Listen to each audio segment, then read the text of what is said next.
I'm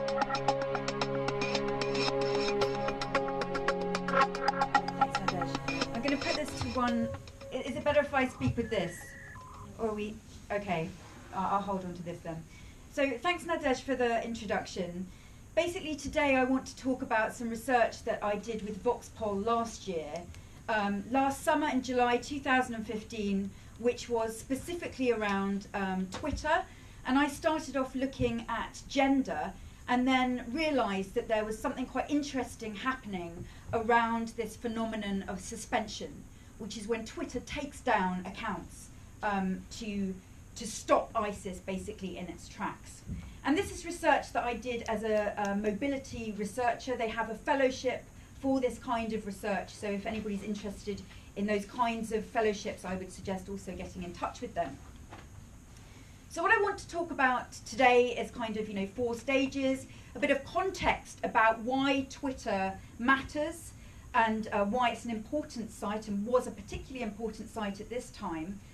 Something about what I did, what I found, and there's kind of some interesting things about suspension and this idea of taking down accounts and some of the side effects of doing that in terms of communities. And then I want to have some discussion about the implications that this might have for other social media platforms and how you deal with extremist content on those. Because now there are fewer people, actually ISIS supporters, on Twitter. So I think we need to be thinking more broadly about taking down as a kind of strategy, basically. So just by way of introduction, why did I look at Twitter? There's an awful lot of research that's been done, particularly on ISIS and Twitter. And some people think that it's time to kind of look at other social media platforms and look elsewhere. But at the end of 2014, Berger, who's one of the key researchers, Berger and Morgan, did a census and found there were up to 90,000 ISIS supporting Twitter accounts, which was a huge number. And there's also, although there has been a lot of research on Twitter, and it's an important site for ISIS supporters, there's been very little done about gender.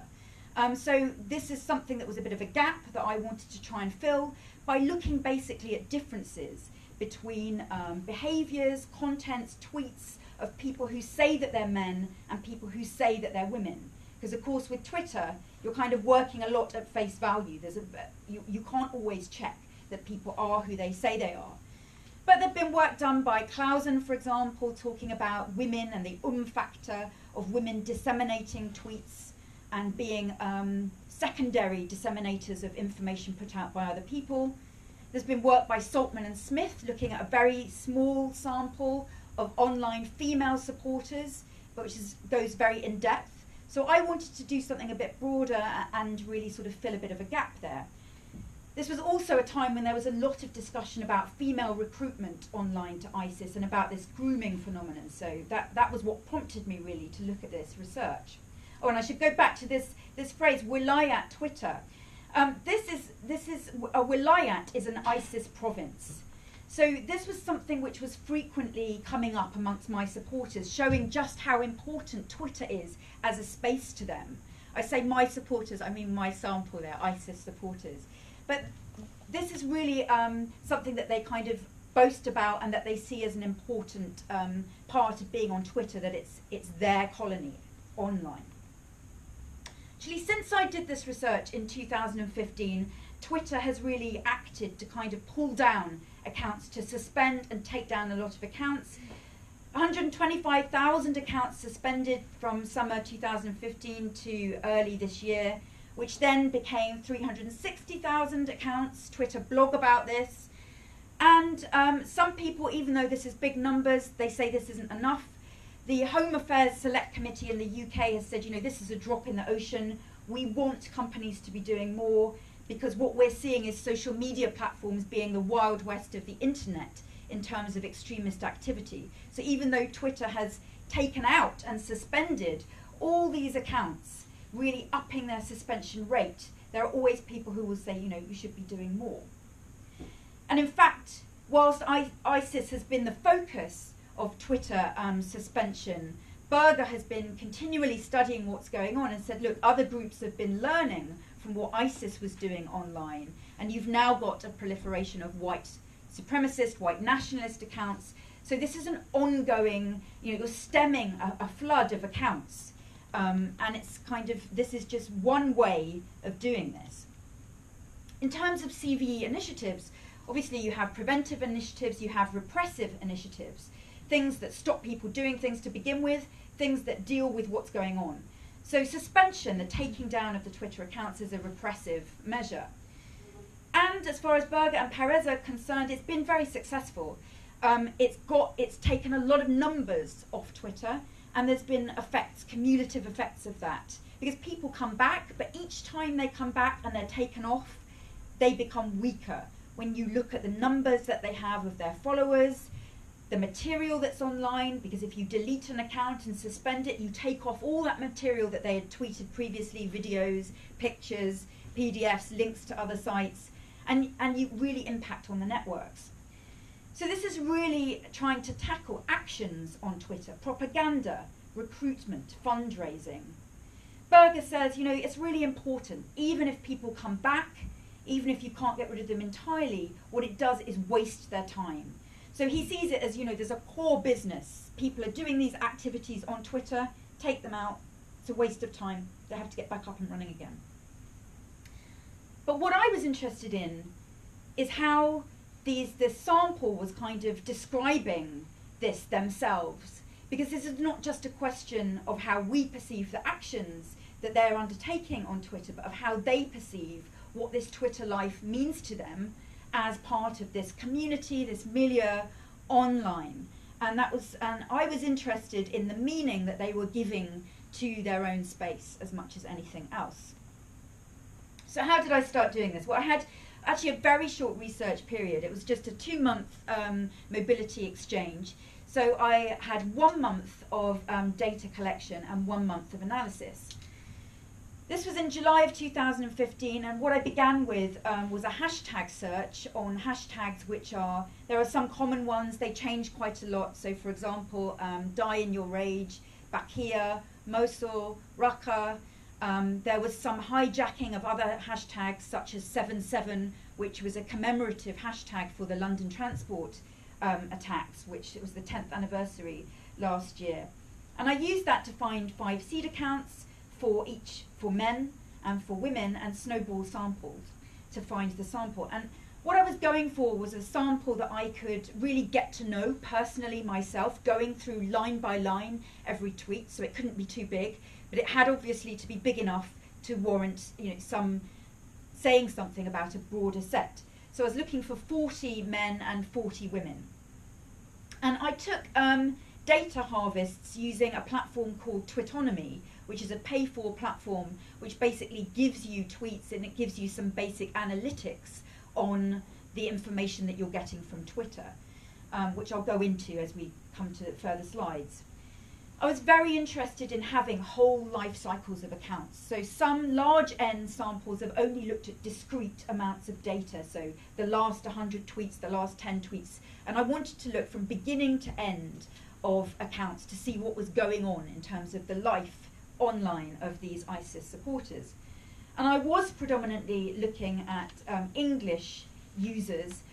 Not all of the English using ISIS supporters are native English speakers. Obviously this is a kind of lingua franca between communities, and many of the English accounts are also using other languages as well.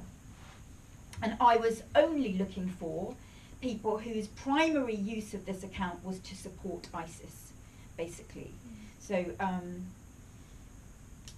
that was my criteria. And what I came up with was 41 individuals for the men, 47 for the women. And as you'll see, I had more profiles for each of those. And the reason that I had more profiles was because, I would go and I would check on what my people have been doing overnight, and I would find that there had been a mass suspension. So Anonymous was, for example, pursuing very proactively and aggressively at this period suspensions from Twitter of ISIS supporters. So a lot of I'd go and check their accounts, and a lot had not survived the night.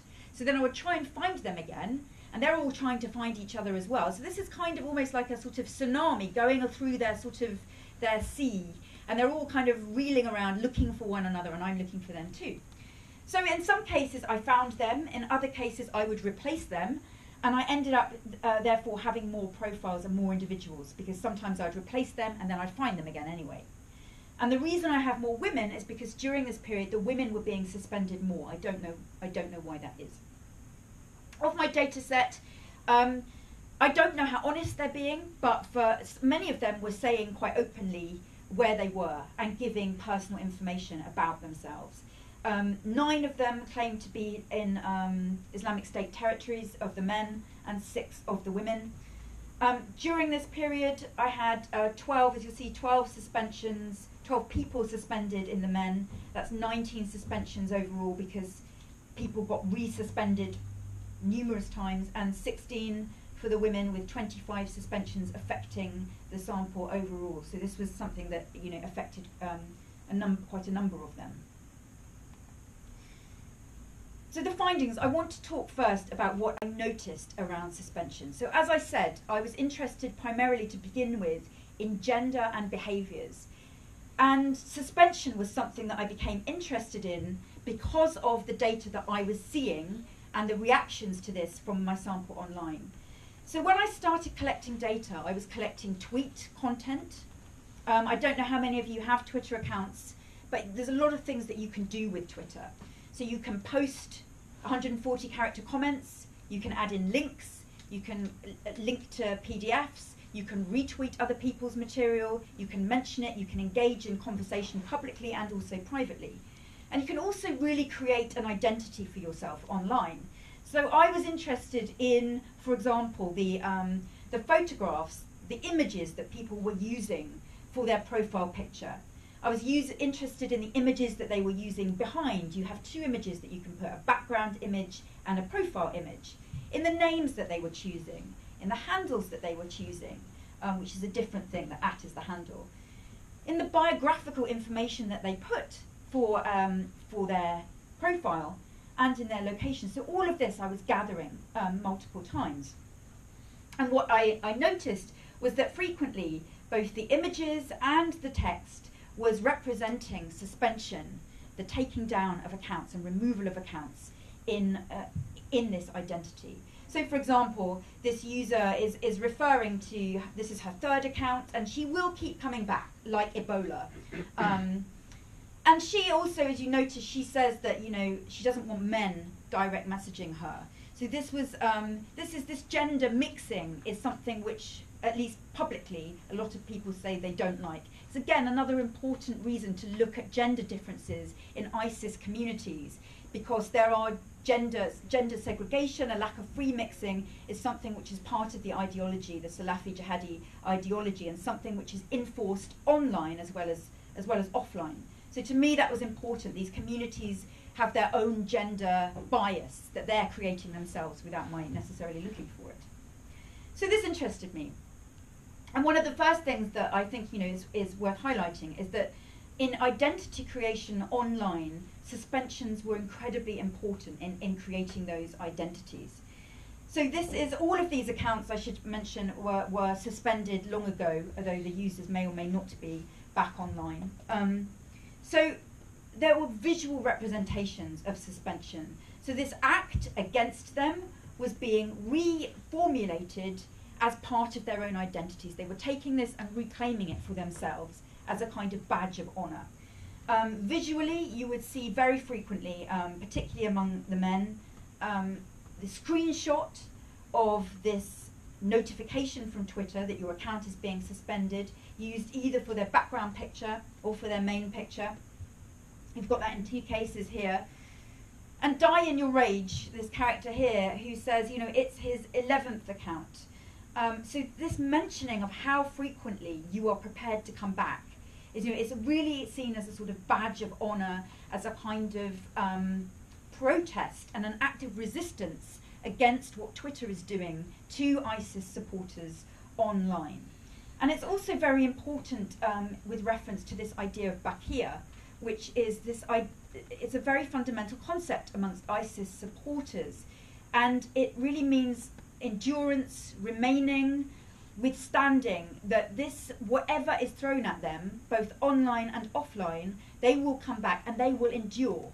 and in fact that only the best, most committed of them will stand firm. So it's a sense, it's also a demonstration of your own commitment to ISIS as a Muslim, because they do regard themselves as Muslims, and in fact they regard themselves as the only true Muslims. Well, you see here, there's a bit of humour in this as well. Kaka al-Baratani calls himself, oh my God, not again, 313. So they see this as a kind of, you know, this is just one of the, you're on Twitter, you're part of the battle on Twitter in this wilayat, this province, and suspension is one of these kind of weapons that's going to come back at you. Why do I think that it's important that they're demonstrating their identity and incorporating it like that? Because their identities online were very important to them. So, for example, Amina was an extremely prolific user, 70,000 tweets, probably because she was in Algeria. She gets taken down, and I was quite keen to find her again. And in actual fact, one of the ways that I found finding them by doing Google image searches on their images. So she is retained, and this is quite common. People will try and retain as much of their previous identity as they can. She's got the same background image, cropped differently. She's got a similar look to her account. She's got a white slogan in English language on a dark image. She's got a name which is similar, Amina, Lina, and she's using kind of redundant superscript accents on her name. So this is kind of ways for other people to identify and know that you're the same person, and a way for me to also find people. So these identities, you know, as for any of us online, the identity and the look that you're creating is quite important. I showed mainly men in that previous image, because actually it was men who were predominantly referencing suspension in their Twitter profile in this way. So 27% of those men who had been suspended and came back made some note of it. So it's kind of, there's a kind of masculine performance of kind of macho protest against suspension going on here. The women were doing this less, basically. And of course, other Twitter users were also aware of this going on. It's not just me who's seeing this. This ISIS supporter, you know, is really cynical about it. You know, what's up with this new trend of Twitter veteran and your bio, get a life, fellas? It's like, this is a battle online, but this is not the real battle. So there's a kind of, you know, there's criticism coming from within their own community about this kind of badge of honor. What else does this say about suspension? Suspension shows us that this online is really seen as a new front line. This is about online, it's about defeating the kuffar, just as it is offline. The kuffar will try and counter you. They will try and attack you. They will try and beat you. And they will do this with weapons, whatever they have. Twitter is seen by these supporters as something anti-Islamic, Islamophobic. It's just part of the wider problem of Islamophobia, and being taken down and having accounts removed and being censored is part of society's wider condemnation of Islam. Remember, they see themselves as true Muslims, and they see Muslims who are not with them as non-Muslims, essentially, and also kuffar. So this is evident in this is the first tweet of an account that comes back after suspension. This is a female ISIS supporter. They made their best to defeat us, but kuffar doesn't know, they can't let us, our spirit down, we came back. Again, this idea of Bakia. And accompanied by aggressive, violent emoticons. There's a lot of emoticon use. And die in your rage is a kind of, is a ISIS slogan that they use very frequently. This sense of the online being a front line these emerged. You know, as I mentioned, some of my ISIS supporters were claiming to be in ISIS territory. They were actually combining an offline fight with an online fight. Not all of them. Many of them were simply supporting from the sidelines, or what you might call fanboys. But for some of them, this was real. For others, it was something that they wanted to become real. People who couldn't wait for the day that these people who are fighting online are also fighting in the offline space. But again, this sense that, you know, that suspension is wanted, that without suspension there would be nothing to battle against, that if you want to really anger the kuffar, then this is the best way to do it. And these other terms refer to hypocrites, to sinners, to people who've rejected Islam. Then this is basically, the more that you're suspended, the better you know that you're doing something right. And this was an interesting tweet from a woman at the bottom. They're very morally righteous about what they're doing, and it being the truth in theological and Islamic terms. They will use a lot of theological justification for some of the more difficult arguments that they make online, where they defend brutality. They will use theological justification, and they see this again as like a moral battle, and Twitter taking sin upon themselves when they suspend them and take their accounts down. I think this is kind of summed up for me in this image from Abu Haytops, who basically compares himself to the Prophet Muhammad, who says, he was stopped from giving dawah, which is preaching, just as those upon the haqq, those that are basically on the path of truth, are stopped, banned, or suspended. So if you're not stopped, then you're preaching falsehood. So again, it's a kind of marker, a signifier of being on the right path and being absolutely committed. The third interesting thing that I noted, which was probably the most important, was the way in which communities were being reinforced and rebuilt around this act of suspension. So there already is a community. People will make their own community, and this is segregated by themselves to some degree to men and women. So they mix, they interact, they retweet each other's tweets, but there's some gender segregation. But this suspension offers them an opportunity to cohere, to group, and to really feel the nature of the community that they are building up. So it's an event in their Twitter lives around which they can really bond, and those communities can form. And one of the ways is in following similar rituals around suspension. So when they are suspended, there are particular rituals around coming back. So this guy tweets, new account, you know the drill, make Allah happy, anger the kuffar, follow and spread. So this is a really typical kind of returning tweet. The first tweet you say, hi everyone, I'm back. You've been missing me. Now retweet me. I'm going to retweet you. Let's get my followers back up. So this is the kind of shout out tweet basically. And they also have specific shout out accounts set up to do this.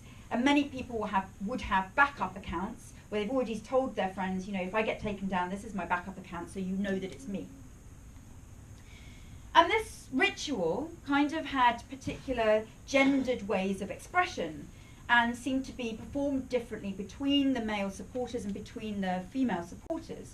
So this is a kind of fairly typical conversation between female supporters here.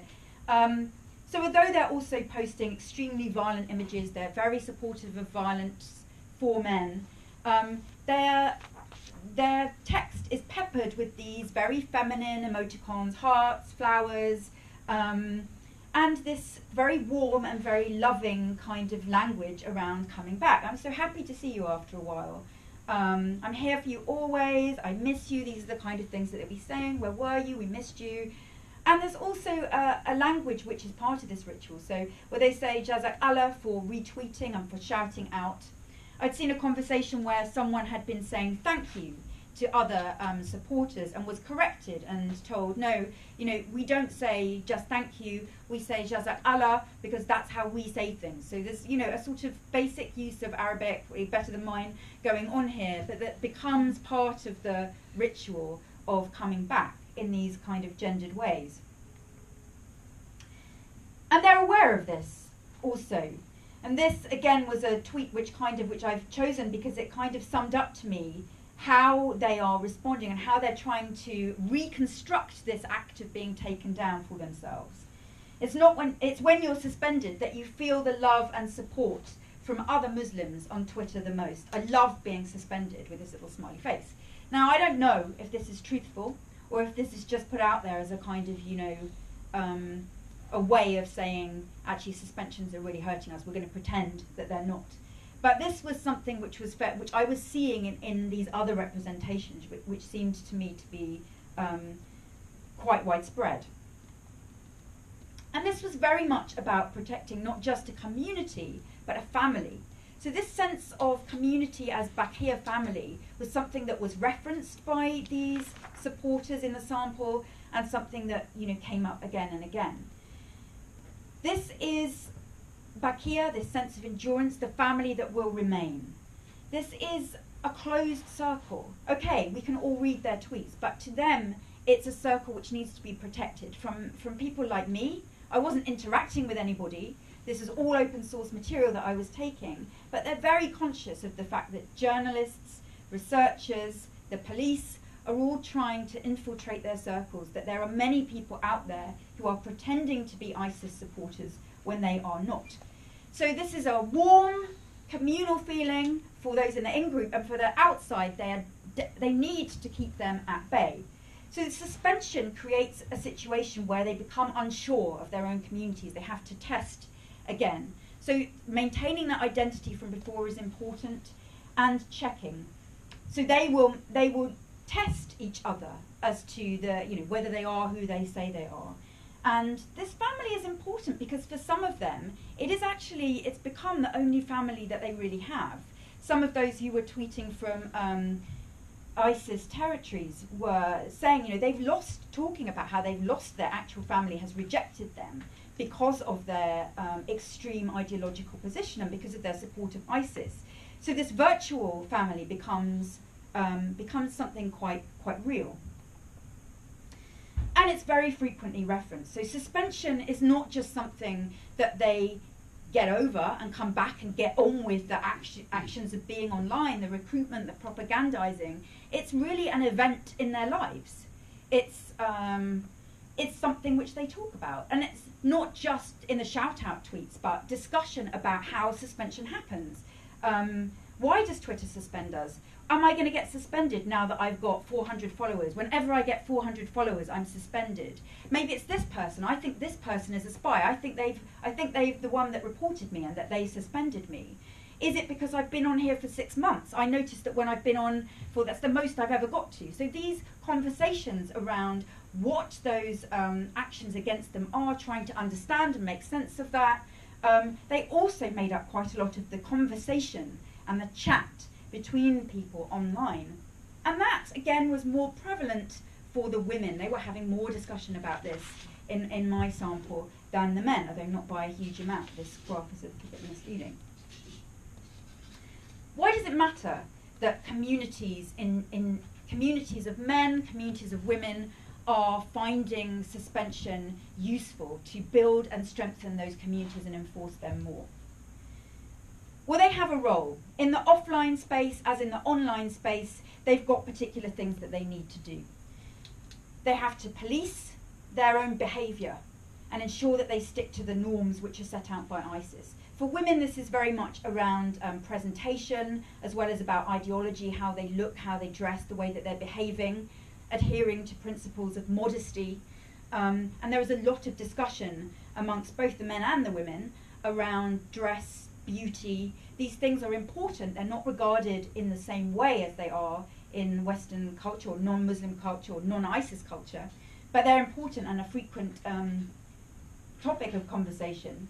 So there's policing of men to not to retweet uncovered women, and policing of women. And there's also shaming going on, particularly of men, particularly into action. And for example, our women don't expect us to return home with roses in our hand. We've got Kalashnikovs hanging from our shoulders. This is kind of the most important things for the men, is that they're policed and shamed into fighting. And these communities are very good at enforcing these norms. In fact, there's a lot of conformity. And the values of the online group were very similar to the values that you see offline. So at the moment, although it might change, ISIS hasn't legitimized violence for women. Most of my sample did not legitimize violence for women. They legitimize violence, and they're very pro-violence, but the women see that as the men's duty, and they will push them into doing that. The women in my sample were more conformist, probably, than the men. There was more deviation in the men, for example, on the choice of images for their Twitter profile photographs, For the women, it was very predominantly the burqa, the black burqa with some sort of ISIS symbolism there. But so this conformity is really important. When you've got these communities and they're gendered communities, they have a particular function. And that function supports what ISIS is doing in the offline space as much as it does in the online space. So just really to conclude, I think that the way that suspension and taking down of accounts, how it operated on Twitter, and now there's less of a problem with ISIS supporters on Twitter because Twitter has fought back so hard. But I think it possibly has lessons for us in how other social media platforms deal with extremist users, particularly as Twitter supporters will migrate. Where ISIS supporters don't find success on one platform, they will migrate to another and they will make it their own. I think it challenges this idea that this is wasting their time, because this isn't just a question of activities, hard activities such as recruitment, propagandizing. These are people who are living an online life as well as an offline life, and they're giving that life meaning. And they're incorporating suspension very much into their identity as an individual and their collective identity as a group. And it's becoming a symbol of a wider battle. And that's important because that us and them, that building of communities, is part of how we understand radicalization to happen both online and offline. And this message that life in ISIS is hard, that it's a struggle, that you're constantly going to be attacked and challenged, that's seen both online and offline. And this idea of back here, it was really important, this sense of endurance and just coming back whatever is thrown at you. I think it's also interesting because as we try and understand the increased female involvement in ISIS, we need to understand that our CVE measures have different impacts on men and on women, and to kind of be interested in that. And that's particularly important with an ideology such as ISIS, where the whole Islamic State is really founded on the very much divided roles between men and women, with men really being the ones who have this legitimate ability to be violent, and women have to support that. And they do support it, and they are very intellectually and theologically engaged in this. And I think it's also important because it impacts on, what do we understand as the strength of a network? We can measure these things in followers, in numbers of tweets, in numbers of people suspended, but more difficult to measure is the kind of emotional meaning, the effective meaning of this community and of this online space to the people who are online. And I think this is something which, with broader online communities, there's still research being done. Because, how they operate may not be that different to how any communities operate on Twitter. We just kind of, we just don't know yet. So to me, that was also an important aspect of looking at this suspension as part of this study. Thank you very much for listening. And if you have any, be interested in hearing any feedback and questions about this and any of the other kind of research that was part of this. Thank you very much. Thank you. Thank you, Liz, for this really well-structured and interesting presentation. I think it's really interesting to note that online is a new frontline, as you described it really well, and that suspensions become really an act of the life of people, ISIS supporters, and how you see it as well, like gender differences, like how archaic roles are there, like a bit reproduced, like how men are dictating a bit to women how they should behave, but violence is still belonging to the characters, and how women would show like more happiness to be back and supporting their sisters, and how it creates also a feeling of a family and everything. I was just wondering, like, do you see like in major events, because there's a more prone, like as you say, like suspension as an act of rebelling against the Western society, but would you see like, because you said that they were also discussing, for example, the anniversary of what happened in London, would also push for violence, like they say, like, oh, let's gather there and let's all meet up, or do they try to meet online or to push for online action, offline action? So, or is it more like creating a sort of behind the screen it's easy to be all brother and sisters, but they maybe like have, as you say, like an offline life that's completely different. Have you seen some features there that could be interesting for us? So I didn't see calls for specific group offline action. There were lots of calls for offline violence at various points during the research. The 7/7 tweet was used to say things like, let's hope that this is time for another one, let's hope this happens again, London needs to be attacked again, things like that.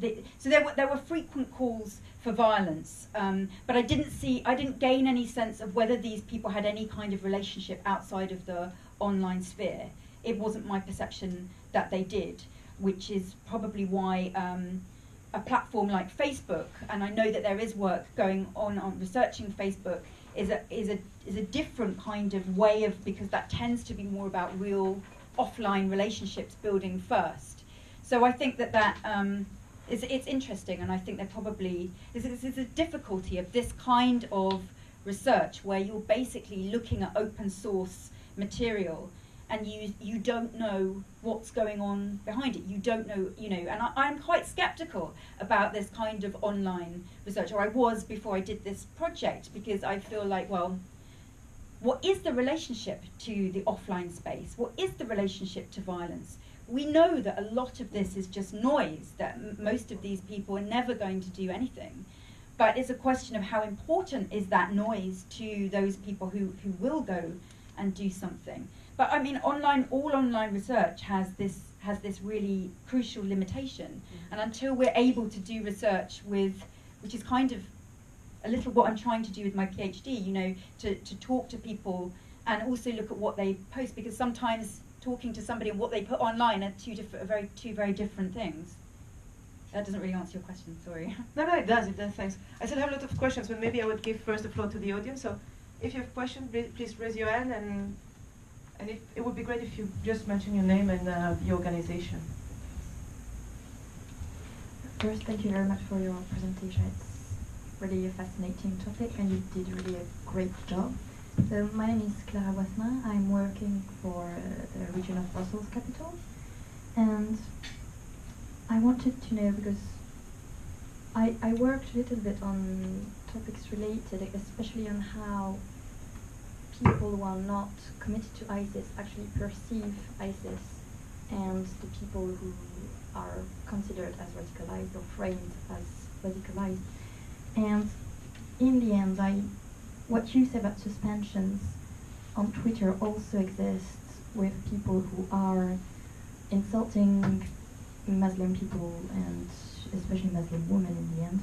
And what would you think would be the barrier between protecting freedom of speech and actually suspending Twitter accounts? Or it works as well on Facebook, from what I know, and especially when groups like this are attacking the freedom of speech itself, with what happened with Charlie Hebdo, for instance, or what happened a few weeks after Charlie Hebdo with Copenhagen attacks as well. And where do we put the line between protecting freedom of speech and making sure that we don't have hate speech as well? Thank you. Okay, that feels like a big question. But I think Twitter has its own rules. These companies have their own rules which are independent of what governments want them to do. And governments will always want them to go further, for example, to report particular accounts to the police, which doesn't happen. The FBI wants people to be reported. They have a responsibility to their users, as well as sort of moral, ethical responsibility in a wider sense, which I think that their rules of conduct, particularly with Twitter, try to address.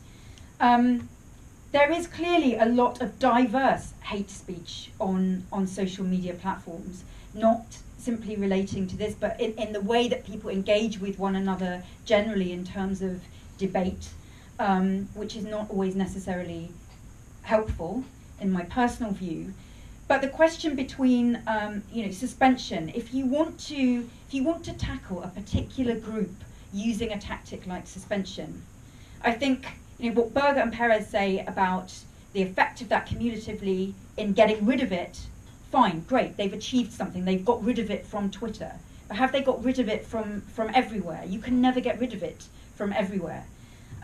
So I think firstly, in terms of the practical impact and how, whether you deal with the problem through censorship, I wouldn't be too sure about that. You've also got the question of skew. You know, these people would all say Twitter has is Islamophobic. It's got an Islamophobic bias. It's not taking down people who hate against us. It's taking down us. And, you know, as I mentioned, Berger, I keep mentioning him, but he's the guy who's done the most research on all of this. You know, he's looked at what's happening now on Twitter. There's fewer ISIS supporters, but there's thousands of white nationalist accounts spreading what many people would find to be offensive material. Personally, I'm not particularly pro-censorship, but we don't know what the impact is on all of us of engaging in a medium where so much of the conversation is filled with extreme language, with hate speech. So I think a balance is being struck, and rightly so. Companies are protecting the freedoms of their customers to a certain degree. Where you've got particularly brutal, and some of the images are absolutely disgusting, then I think that they should be removed. But I think, you know, in all of this, you have to be very careful about the bounds and to be very aware of the steps that you're taking and the directions that you're going in, and of the impacts that that's going to have, not just on the group that you're targeting, but on other groups too. Because censoring one group might mobilize another group who feel themselves to be liberated by that particular form of censorship. So personally, I'm not somebody who's pro-censorship. I think you have to deal with what's behind it. But in a lot of the cases, some of this which is coming out feels like almost meaningless hate, and you know that I'm not sure about, you know, what to do with that. I don't envy the people who are in charge of Twitter or Facebook on how they make these decisions, because they do seem to have been, you know, to a degree somewhat random. Also in terms of, you know, languages, the English accounts were really taken out. They didn't really have a big Arabic team. Then they've got more of an Arabic speaking team. Most of the propaganda on social media has been Arabic language propaganda. It's completely out of our realm, because for those of us who are not Arabic speakers, it's not something that we can understand. But that doesn't mean it doesn't matter. So it's a question of, you know, understanding where your biases lie and what the impact will be on that group and on others too, I think. Sorry, it's again not a very good answer. I think it's right. Tommaso Virgili from the European Foundation for Democracy. I wanted to ask you about, you gave some numbers of suspended tweets. Mm-hmm. I think this was from Berger and Morgan. Is that correct, or is what Twitter itself that gave those figures on?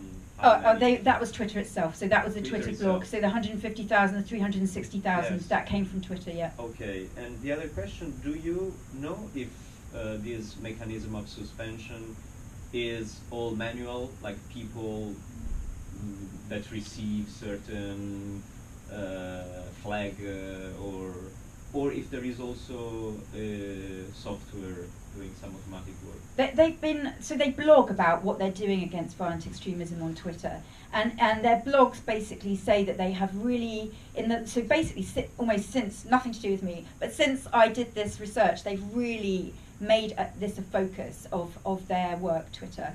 And in this particular blog that I showed a screenshot of, they say we've employed more staff, we have dealt with more regions, more languages, and we're using more technology to deal with this. So they are they're trying to screen for the types of users that will be churning out offensive, extremist, violent material. So I think there's a combination.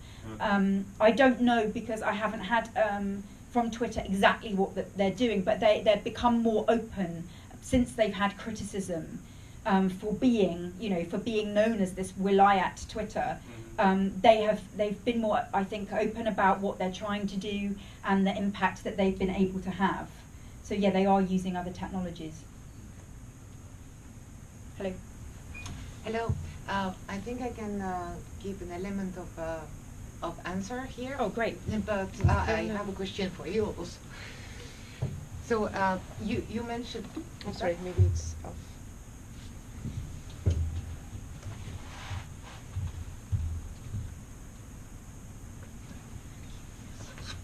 So you mentioned the fact that there was a change in when you did your study, and my name is Rhonda Kinani, and I work for the EU Internet Referral Unit at Europol, which was created precisely on the 1st of July 2015, following the mandate which was given to Europol by the EU Counter-Terrorism Coordinator.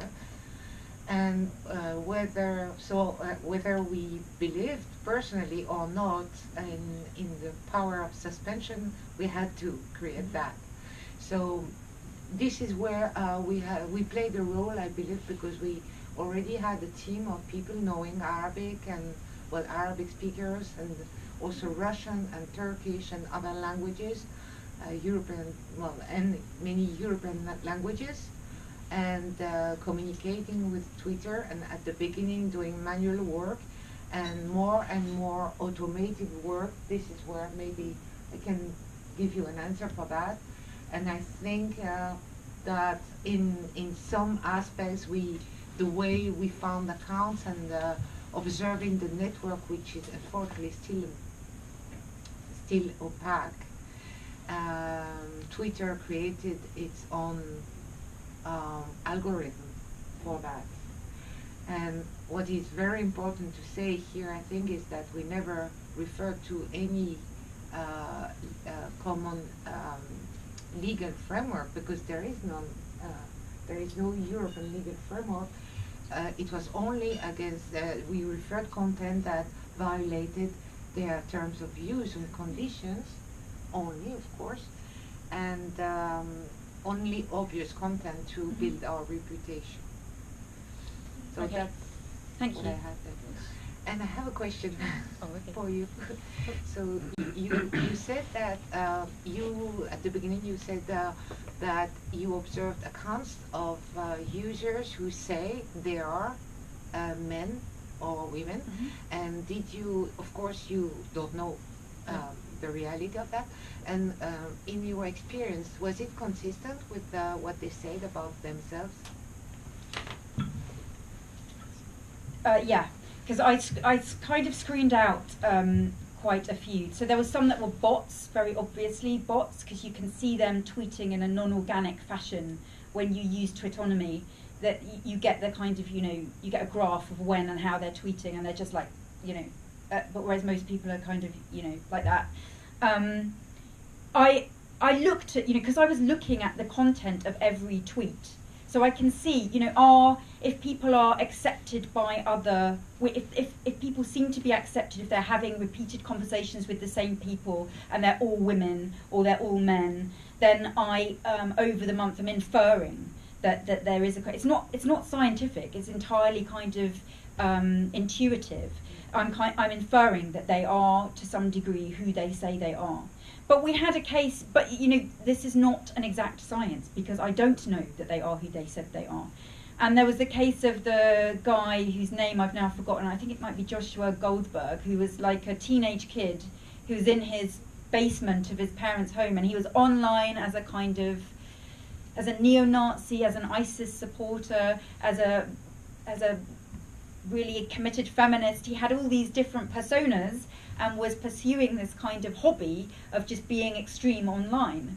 Now I feel like I get a sense of when somebody is not, and can screen them out. But I don't know, and I was only doing this, I've been looking at accounts for longer, but this actual research period was just like, was just a month. So I was very immersed in their world, but that doesn't make me, I might feel I've got that right, but I might not have.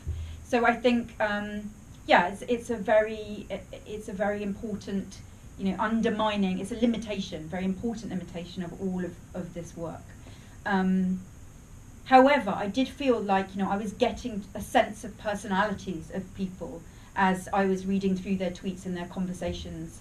And that's probably another part of why I felt that I could kind of trust the accounts that I kept in the sample, basically. I wish I had a more scientific method, but I don't know that one necessarily exists in terms of these type of supporters.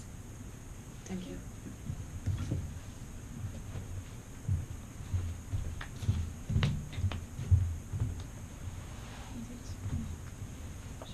Go ahead. Hello to everyone. I'm Giulia Giacomelli from the EU Counterterrorism Coordinator's Office. And I would like just to build upon what has just been said by the EU representatives, that the lack of, the lack of the EU framework in terms of what hate speech is a big problem. And yesterday I read a blog article from the EDRI, is a European data something, is an acronym for is a network of association protecting data, protecting data.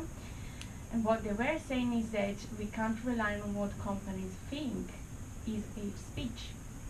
And so, because it's true that Twitter has its own terms of reference, terms of service, Facebook has its own, but then when it comes to the EU framework, what is hate speech? We have a framework decision, but the framework decision is differently implemented at the member states level. And what we are experiencing at EU level is that there is a different competence between DG Justice and DG Home. And so hate speech is DG Justice competence, and they have a high group which is monitoring on the implementation of the Code of Conduct, which was signed in the, I think it's 31st May, Code of Conduct with the 4 big companies, so Twitter, Microsoft, Facebook, and YouTube. So this high group within DG Justice is monitoring the implementation of the Code of Conduct, whereas DG Home has this big EU Internet Forum. And I think, what we can argue, this is my personal view, is that there is really not cross-cutting, how to say, there is no coordination between the two, and they are really, they should go together, because we are talking about the same thing. Of course, hate speech is wider than violent extremism, especially when it relates to terrorism, and in this case. But still, there is a bit confusion. I think we should coordinate more. I think at the EU level. I was going to say there's a report at the back by Josh Cowles and I've forgotten his name now, Ian at Oxford Brookes, and they've been looking very much at the kind of legal implications of dealing with online extremism, so it's probably worth picking up if you haven't had one before. But I think, I'm not, you guys know much more about the kind of rules than I do, but I think that there is a tendency to regard what's happening in Europe as something distinct from what's happening in other places. And what was very clear, when I originally started this, because my PhD is looking at what's happening in the UK, I would have liked to only look at UK people. But very quickly, there are no borders. And that's why they love it so much, because you have that commonality between somebody in Algeria, somebody in London, somebody in California, somebody who's actually in Raqqa where you'd like to go, that you have that. And I think too often we do regard this as a European phenomenon of homegrown radicalization without thinking about why it is that people from Tunisia are going to ISIS, or why people from Indonesia are going, and seeing that all as part of the same picture. Now, in legal terms, that's obviously raises huge challenges, but it's not just about the frameworks, the legal frameworks, the political frameworks. It's about how we think of this as a kind of global ideology, and with this, because this sense of something shared across nationalities and across those borders is very important to the people. Well, in this data set, it was very important as something very common between them and something utterly right. So I think it's more than a question of just the legal frameworks and dealing with it. It's about how we think of it as well, I think. I have a booming voice. My name is Lucy. I work for Access Now. And so in light of what you said in terms of taking down the profiles and how it seems to be kind of the bonding, mechanism that and an identifier for the group, what about specific content takedowns? So if for them, when a profile is removed, it's kind of like a badge of honor.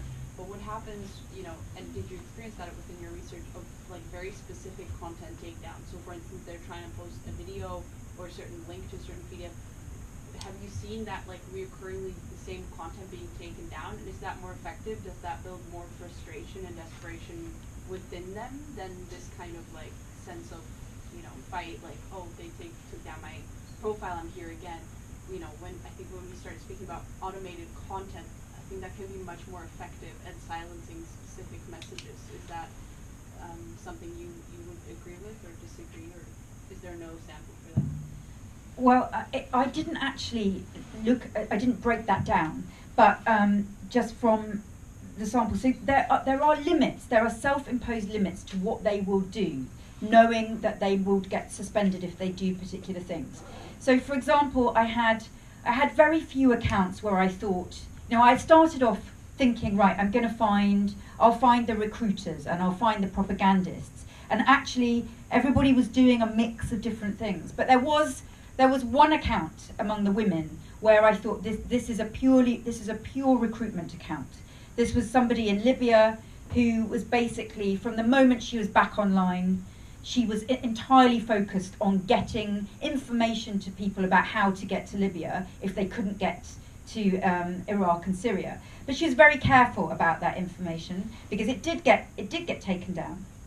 So she would direct people to her other accounts, so other platforms like Ask FM. She would be redirecting to the Twitter profile was obviously very important, but for the more sensitive content, which clearly she felt would get removed, and it did get removed, and then in fact her Ask FM account got removed because she had to keep saying, and she was clearly somewhat frustrated. She was the one account where I thought this is her sole purpose for being here, is to get people to Libya, and saying things like, you know, a lot of you are asking me how much does a gun cost in, you know, will we get arms free? Do I have to wear a burqa? I mean, you know, these are the kinds of questions you might well ask if you're about to go there. To which the answer was yes. So there was kind of, the Twitter use was with awareness of and with activity clearly on other platforms, which may have had different points to what they were doing. So around the specific content, I don't know. And I wish that I had been able to do a bigger study and look at this shared platform use. Because although Twitter was like clearly the hub and clearly the HQ and the wilayat, this was in conjunction with other platforms which had more specific purposes, I would say, and were more or less hidden. And they were very aware of this. They share a lot of information between them about what sites they can use for what particular actions. Just paste it, and you know, Telegram and channels. So it's a site on which to do all these activities, but on which to redirect people to other platforms which are less well policed and which they feel safer in. So I don't know what the payoffs are between that, or in that, but yeah. Again, not a very good answer, sorry.